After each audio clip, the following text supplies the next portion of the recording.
এবার সর্বাত্মক যুদ্ধের সতর্কবার্তা ইরানের। আরো বিস্তারিত জানিয়ে দিব। এদিকে ইসরায়েলি বিমান হামলায় লেবানন ও সিরিয়া সীমান্তে নিহত 2, আহত অন্তত 10 জন। এবার জরুরি অবস্থার মেয়াদ বাড়ালো মিয়ানমার জান্তা। এদিকে ইউক্রেনে বহুতল ভবনে রাশিয়ার ড্রোন হামলায় নিহত অন্তত 9 জন। আরো জানিয়ে দিব, এবার ব্রিক্স মুদ্রা ইস্যুতে ট্রাম্পের হুমকি, যা বলল রাশিয়া। এদিকে যুক্তরাষ্ট্রে ফের বিমান বিধ্বস্ত, হতাহতের সংখ্যা। এবার ট্রাম্পের শুল্কের জবাব দেওয়ার হুঁশিয়ারি ট্রুডোর। এবং সর্বশেষে জানিয়ে দিব, এদিকে ইসরায়েলের শক্তিমত্তা বা দাপটের মিথ্যা ভাবমূর্তি গাজার বালুচরের চিরতরে সমাধিস্থ। শুনছিলেন সংবাদ শিরোনাম, এখন বিস্তারিত। তবে তার আগে অনুরোধ থাকবে, এই ভিডিওতে একটি লাইক দিন এবং কমেন্টস করে জানিয়ে দিন আপনি কোন জেলা থেকে বা কোথায় থেকে আমাদের সাথে যুক্ত রয়েছেন। এবং সংবাদের সর্বশেষ গুরুত্বপূর্ণ আপডেট পেতে চ্যানেলটি সাবস্ক্রাইব করে আমাদের সঙ্গে থাকুন। এবার সর্বাত্মক যুদ্ধের সতর্কবার্তা ইরানের। কাতার ভিত্তিক সংবাদ মাধ্যম আল জাজিরাকে সাক্ষাৎকার দিয়েছেন ইরানের পররাষ্ট্রমন্ত্রী আব্বাস আরাগচি। সাক্ষাৎকারে তিনি ইসরায়েল ও মার্কিন যুক্তরাষ্ট্রকে সতর্ক করেছেন। শুক্রবার এই সাক্ষাৎকার প্রকাশিত হয়েছে। সাক্ষাৎকারে আরাগচি বলেছেন, ইরানের পারমাণবিক স্থাপনায় ইসরায়েল বা যুক্তরাষ্ট্রে কোন ধরনের হামলা চালালে এই অঞ্চলে সর্বাত্মক যুদ্ধ শুরু হবে। কাতার সফরকালে আল জাজিরার আরবি ভার্সনকে দেওয়া সাক্ষাৎকারে ইরানি পররাষ্ট্রমন্ত্রী বলেছেন, ইরানের পারমাণবিক স্থাপনায় সামরিক হামলা হলে তা যুক্তরাষ্ট্রের সবচেয়ে বড় ঐতিহাসিক ভুল হবে। আরাগচি বলেছেন, ইরান যে কোনো হামলার জবাব তাৎক্ষণিক এবং স্পষ্টভাবে দেবে এবং এটি এই অঞ্চলে সর্বাত্মক যুদ্ধ বেঁধে যাবে। আল জাজিরার প্রতিবেদনে বলা হয়েছে, ট্রাম্পের দ্বিতীয় মেয়াদে ক্ষমতা গ্রহণের পর ইসরায়েলি প্রধানমন্ত্রী বেনিয়ামিন নেতানিয়াহুর প্রভাব আরো বাড়বে। এই কারণে ইসরায়েল ইরানের পারমাণবিক স্থাপনায় হামলা চালাতে পারে বলে আশঙ্কা বাড়ছে। আরাগচি বলেছেন, তিনি কাতারের প্রধানমন্ত্রী এবং পররাষ্ট্রমন্ত্রীর সঙ্গে দোহায় আঞ্চলিক ইস্যু নিয়ে আলোচনার জন্য দেখা করেছেন। তিনি বলেছেন, গাজায় যুদ্ধবিরতি চুক্তি সম্পন্নের জন্য আমরা কাতারের মধ্যস্থতার প্রশংসা করেছি। আল জাজিরার প্রতিবেদনে বলা হয়েছে, আরাগচি কাতারের হামাসের কর্মকর্তাদের সঙ্গেও দেখা করেছেন। তিনি বলেছেন, ফিলিস্তিনিরা গাজায় বিজয় অর্জন করেছে। এদিকে ইসরায়েলি বিমান হামলায় লেবানন ও সিরিয়া সীমান্তে নিহত 2, আহত অন্তত 10 জন। লেবানন ও সিরিয়া সীমান্তের জানুতা শহরের কাছে ইসরায়েলি বিমান হামলায় 2 জন নিহত এবং 10 জন আহত হয়েছেন বলে জানিয়েছে লেবাননের স্বাস্থ্য মন্ত্রণালয়। শুক্রবার এক প্রতিবেদনে এ খবর দিয়েছে আরব নিউজ। লেবাননের তুফাইল ও সিরিয়ার আসাল আল ওয়াদ সংযোগকারী সড়কে চালানো 4টি হামলার মধ্যে এটি ছিল অন্যতম, যা হিজবুল্লাহর অস্ত্র পাচার রুট হিসেবে ব্যবহৃত হয়ে আসছিল। সিরিয়া যুদ্ধকালীন সময়ে হিজবুল্লাহ এই রাস্তা নির্মাণ করেছিল। পরবর্তীতে লেবানন এটিকে পাকা করে এবং একটি নিরাপত্তা চৌকি স্থাপন করে। বিমান হামলায় সড়কের উপর 7 মিটার গভীর ও 10 মিটার প্রশস্ত গর্ত সৃষ্টি হয়েছে এবং বিদ্যুৎ সরবরাহ লাইন বিচ্ছিন্ন হয়ে গেছে। জান্তার পাশাপাশি ইসরায়েলি যুদ্ধ বিমান লেবাননের ওয়াদি খালেদ সীমান্ত এলাকাতেও 2টি বিমান হামলা চালায়। এটি ইসরায়েল ও হিজবুল্লাহর মধ্যে যুদ্ধবিরতি লঙ্ঘনের সর্বশেষ ঘটনা। এর আগে ইসরায়েল বালবেক হারমেল প্রদেশেও হামলা চালায়। এবার জরুরি অবস্থার মেয়াদ বাড়ালো মিয়ানমার জান্তা সরকার। মিয়ানমারের জরুরি অবস্থার মেয়াদ আরো 6 মাস বাড়িয়েছে দেশটির ক্ষমতাসীন সামরিক সরকার। সামরিক অভ্যুত্থানের মাধ্যমে নির্বাচিত সরকারকে উৎখাত করে ক্ষমতা দখলের পর 4 বছর পূর্তির একদিন আগে শুক্রবার রাষ্ট্রীয় গণমাধ্যমে এ খবর জানানো হয়েছে। 2021 সালের 1 ফেব্রুয়ারি জনগণের নির্বাচিত সরকারকে উৎখাত করে মিয়ানমারের ক্ষমতা দখল করেছিল দেশটির সেনাবাহিনী। শনিবার যার 4 বছর পূর্তি হয়েছে। তবে সেনার অবৈধভাবে ক্ষমতা দখলের পর থেকে দেশটিতে কার্যত গৃহযুদ্ধ চলছে। বিভিন্ন বিদ্রোহী গোষ্ঠী তাদের নিজ নিজ এলাকায় নিয়ন্ত্রণ জোরদার করার জন্য জান্তার বিরুদ্ধে লড়াই করছে। চলতি বছর একটি নির্বাচন আয়োজনের পরিকল্পনা করছে জান্তা কর্তৃপক্ষ, যা চলতি বছরের শেষ নাগাদ অনুষ্ঠিত হতে পারে বলে মনে করা হচ্ছে। তবে সামরিক সরকার এখনো নির্বাচনের নির্দিষ্ট তারিখ ঘোষণা করেনি। বিরোধীরা একে জেনারেলদের ক্ষমতা কুক্ষিগত করার অপকৌশল হিসেবে দেখছে।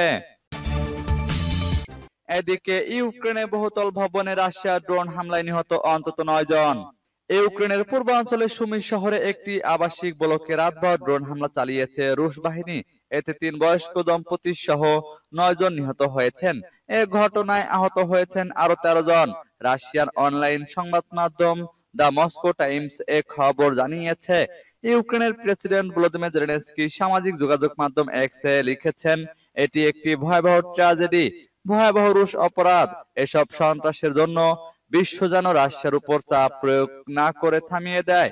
ইউক্রেনীয় বিমান বাহিনী জানিয়েছে মস্কো 81টি ড্রোন দিয়ে হামলা চালিয়েছে।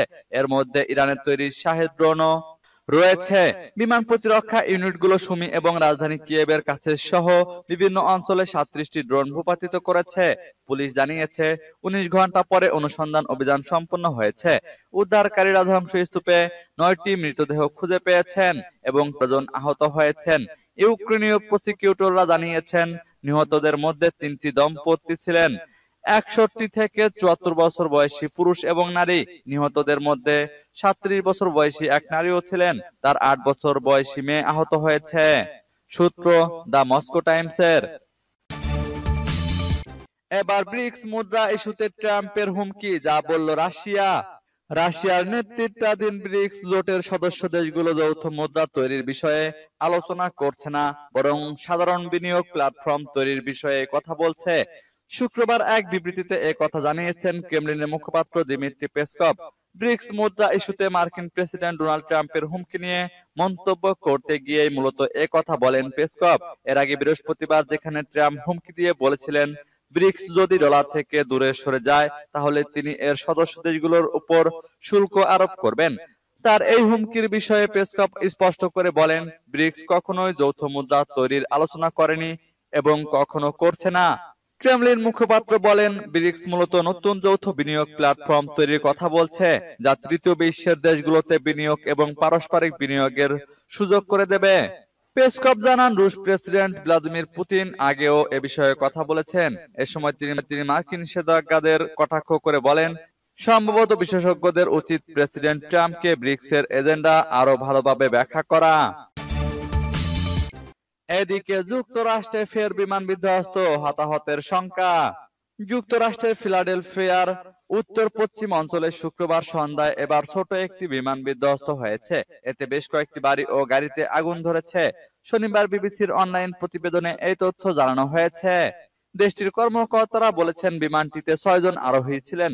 যুক্তরাষ্ট্রের একাধিক মিডিয়ার বরাতে বলা হয়েছে বিমানটিতে চিকিৎসক এবং একজন শিশু রোগীও ছিল।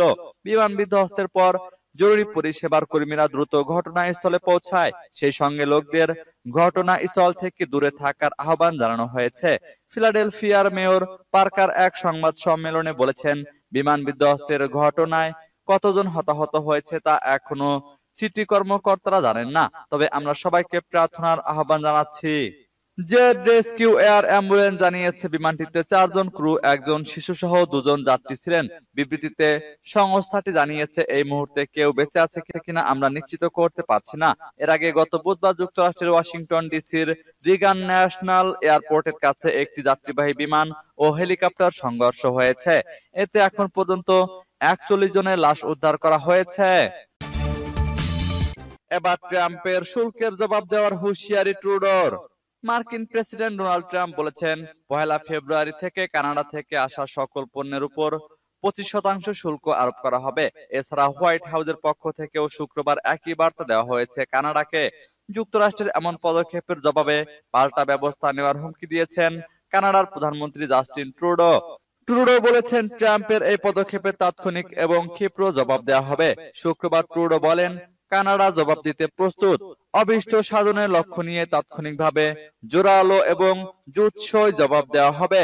কানাডার প্রধানমন্ত্রী আরো বলেছেন, আমরা এটি চাই না, কিন্তু তিনি যদি সামনে আগান তাহলে আমরাও ব্যবস্থা নেব। এই বিকল্পই টেবিলে আছে। বিবিসি জানিয়েছে, অটোয়ার কর্মকর্তারা কি ধরনের পাল্টা পদক্ষেপ নেওয়া যায় তার একটি ছক করছেন, তবে এ বিষয়ে বিস্তারিত প্রকাশ করতে তারা আপাতত প্রস্তুত নন। এদিকে ইসরায়েলের শক্তিমত্তা বা দাপটের মিথ্যা ভাবমূর্তি গাজার বালুচরে চিরতরে সমাধিস্থ দাবি রিপোর্টে। গলি জানাম নামের একজন গাজার জনগণের আনন্দ প্রকাশের একটি ভিডিও তুলে ধরে লিখেছেন, গাজায় ফিলিস্তিনি জনগণ যুদ্ধবিরতির কথা শুনে খুশিতে ঘরে ফিরছিলেন এবং তারা ইয়েমেনকে অবিচল প্রতিরোধের জন্য ধন্যবাদ জানায় আনন্দ চিত্তে। আপনি তাদের চেহারায় বিজয়ের আনন্দ ছাড়া আর কিছুই দেখতে পাবেন না। ফাতেমে বানু নামের আরো একজন ব্যবহারকারী এক সামাজিক মাধ্যমে গাজার জনগণের বিজয়ের দিকে ইঙ্গিত দিয়ে লিখেছেন, নেতানিয়াহু দুটি পরাজয়ের নাম বলুন, হামাসের টিকে থাকা ও গাজায় যুদ্ধবিরতি। মাহবুবে ও সাদাত নামের একজন ব্যবহারকারী লিখেছেন, হামাসও নির্মূল হয়নি ও গাজাও নতজানু হয়নি, কোনো বন্দী ও সামরিক অভিযানে মুক্ত হয়নি। যুদ্ধবিরতির বিষয়ে হামাসের শর্তগুলো মেনে নিয়েই ইহুদিবাদীরা বাধ্য হয়েই ইহুদিবাদী ইসরায়েলের শক্তিমত্তার বা দাপটের মিথ্যা ইমেজ বা ভাবমূর্তি গাজার বালুচরে চিরতরে সমাধিস্থ হয়েছে।